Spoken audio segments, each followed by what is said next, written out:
Hello po mga kabesti. Ito po yung kabesti. Ang kabesti ng lahat. Kabesti ng buong bayan. Hello, hello, hello. So ngayon mga kabesti, nag-bake ako ng banana cake kasi may atinanda kong birthday party. Actually, bata yon. So, sabi ko kung bibili pa ako ng cake, total naman magbe-bake naman din naman ako ng para sa aming pang merienda. So, dinamay ko na sila. So, yun ngayon ang aking iniregalo, banana cake. Okay, ang banana cake daw is a wheat bread. Ibig sabihin, easy to make, easy to bake. Ang banana cake daw is a type of cake na ang ginagamit ay banana na dinudurog.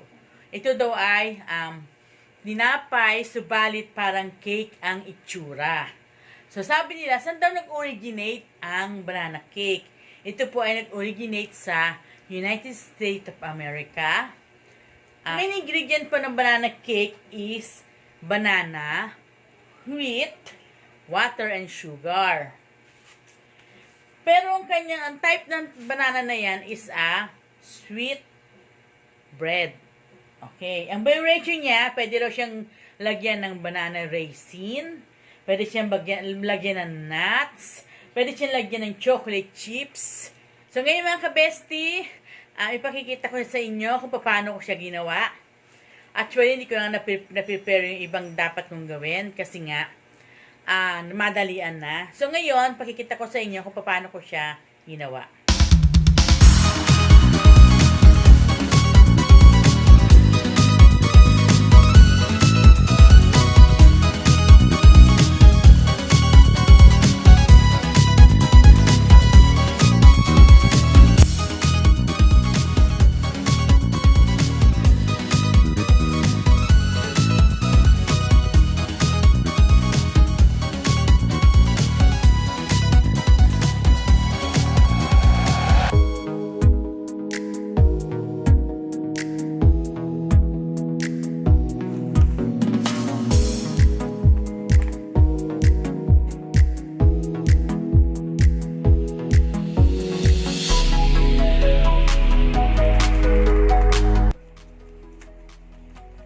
Teaspoon of baking powder,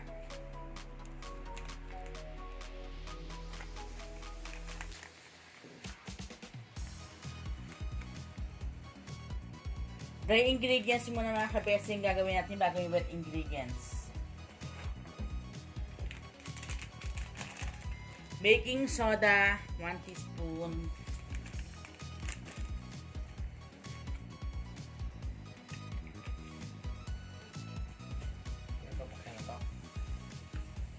pakilang.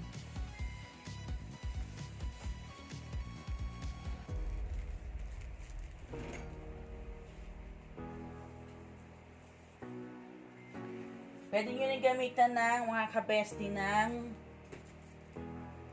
brown sugar, mga 3/4 of sugar ng brown.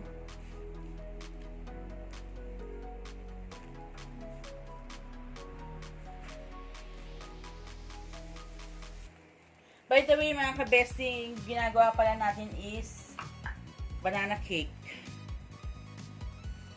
Sisib natin mga kabesti.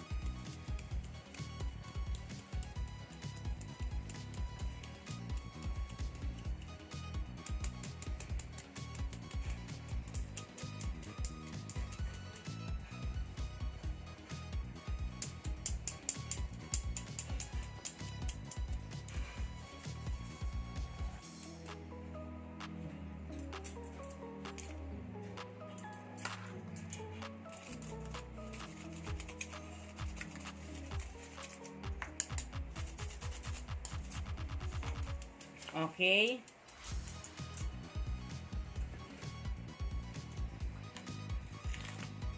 Tapos na tayo mga kabesti sa dry ingredients.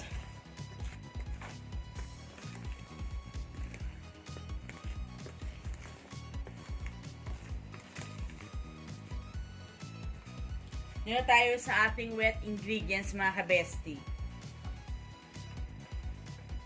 Nagamit tayo kabesti ng 3 lakatan, imamash natin.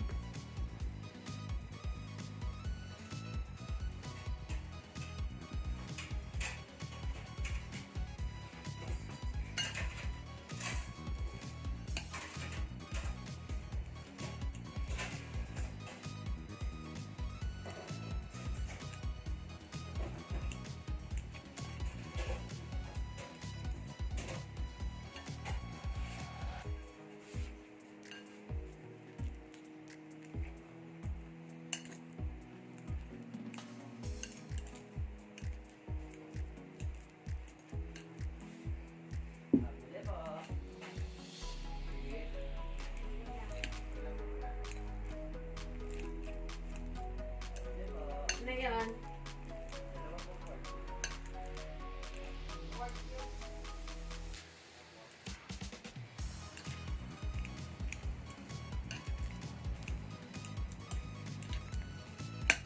Pero naman ako mga kabesi, mas gusto ko yung banana cake ko, yung mayroong buo-buong saging, may chunks. Kasi mas malasa, mas masarap.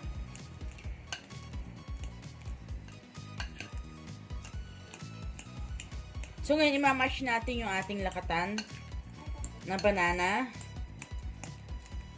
Pero pakikita ko sa inyo mga kabesti, maghihiwa rin ako ng saging na chunks. Sama ko rin para makita ninyo.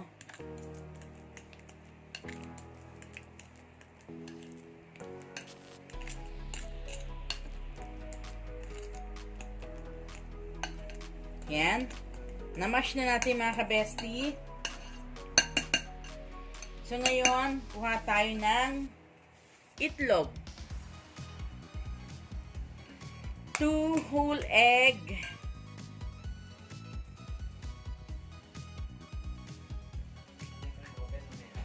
Ayan.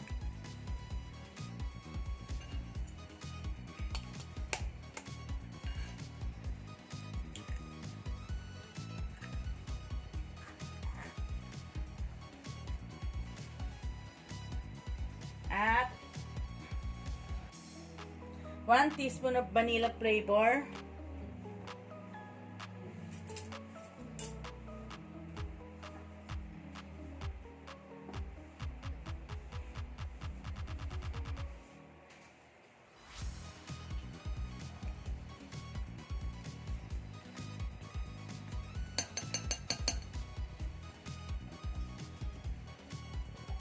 Powder pala, I mean.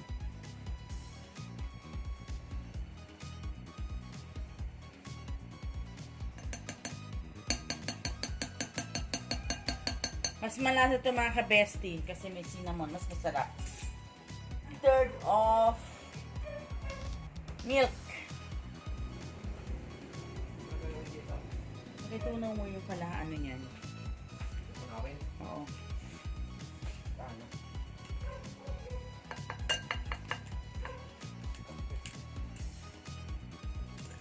I-mix natin mga kabesti kasi ilalagay natin to sa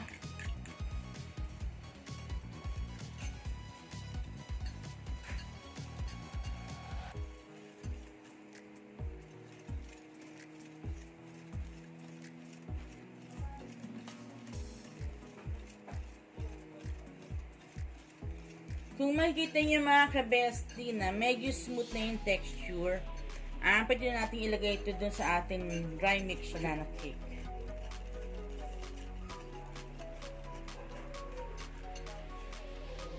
Haluin lang natin habang hinihintay natin ma-melt yung butter. So, okay na ito mga kabesti. Maghihiwa tayo ngayon ng lakatan. Kasi gusto ko ang banana cake ko ay merong chunks ng lakatan, saging.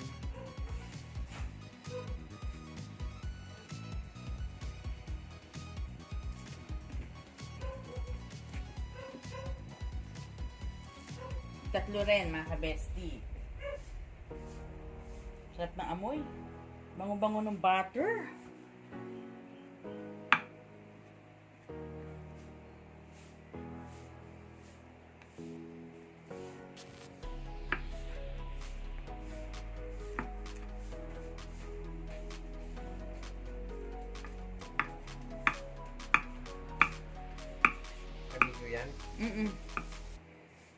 Tapusin ko lang ito mga kabesi, tapos mamaya na yan. Huwag mong takpan. Tapusin ko muna ito mga kabesi, tapos ilalagyan ko na ng butter yung ating wet mixture. Tapos na ang bagyo. Parang isang araw lang yata yun, ano, Nesto?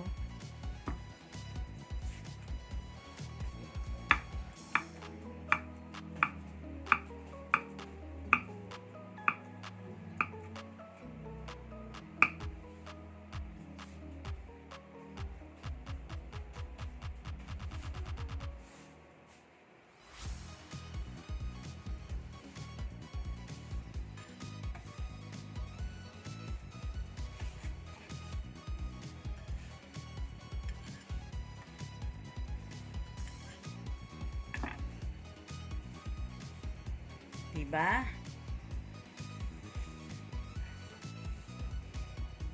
3/4 cup of butter.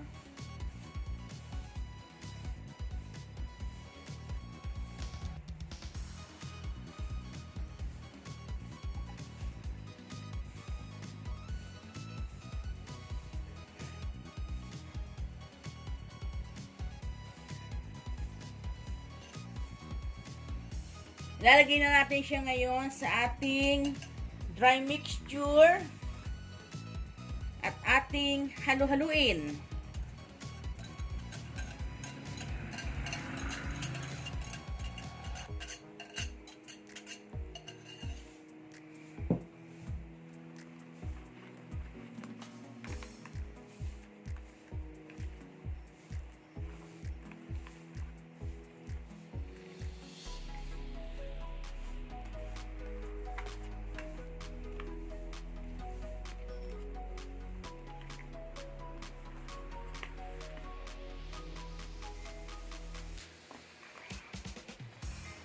Ito mga ka-bestie, pwede na natin ito ilagay sa ating baking pan.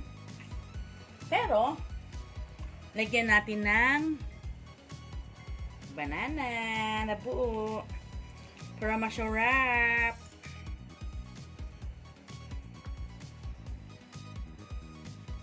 May titikman tayong chunks at ng chocolate.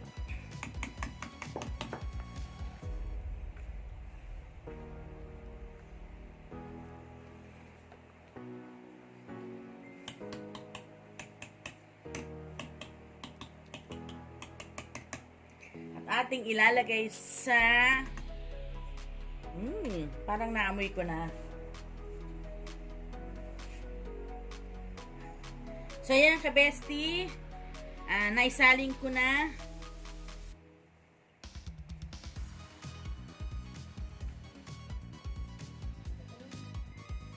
So ngayon mga ka-bestie, lagay natin sa oven. Na-preheat ko na siya ng 350 degrees. 40 to 45 minutes mong ibe-bake. Ganun lang siya kadali, mga ka-bestie. Check-checkin na lang natin siya. Ayan, mga ka-bestie. Itong finished product ko ng aking banana cake moist. Actually, mga ka-bestie, dalawa po yung ginawa ko. Ito yung isa. Yan. Yan po yung ginawa ko. Kasi, may atinan po kaming birthday. Ito ay aking iniregalo. At itong isang ito ay sa amin. So, ngayon mga ka-bestie, kunan natin ng magandang picture. Ka-bestie, yan yung finished product ko ng banana cake. Kung makikita nyo mga ka-bestie, yung bubong parang puti na yan. Ayan, yan. Yan yung mga saging. At yung iba ay chocolate sa nilagay ko. Yan.